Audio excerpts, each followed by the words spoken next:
അസ്സലാമു അലൈക്കും വറഹ്മത്തുള്ളാഹി തആല വബറകാതുഹു. ഇന്ന് മെയ് 3 ലോക പത്ര സ്വാതന്ത്ര്യ ദിനം. ഒരു മാധ്യമ സ്വാതന്ത്ര്യം ജനാധിപത്യത്തിന്റെ തൂണുകളിൽ ഒന്നാണ്. ഇത് നെൽസൺ മണ്ടേലയുടെ വാക്കുകളാണ്. ജനാധിപത്യത്തിന്റെ 4-ാം സ്തംഭമായിട്ടാണ് മാധ്യമ പ്രവർത്തകരെ വിശേഷിപ്പിച്ചിട്ടുള്ളത്.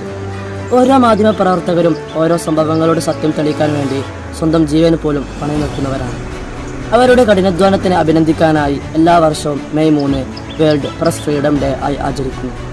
1920 മുതലാണ് ആധുനിക പത്രപ്രവർത്തനത്തിന്റെ ആരംഭം.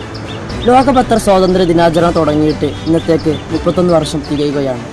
ഐക്യരാഷ്ട്രസഭയുടെ നിർദ്ദേശപ്രകാരമാണ് 1993 മുതൽ എല്ലാ വർഷവും വേൾഡ് പ്രസ് ഫ്രീഡം ഡേ ആയി ആചരിക്കുന്നത്.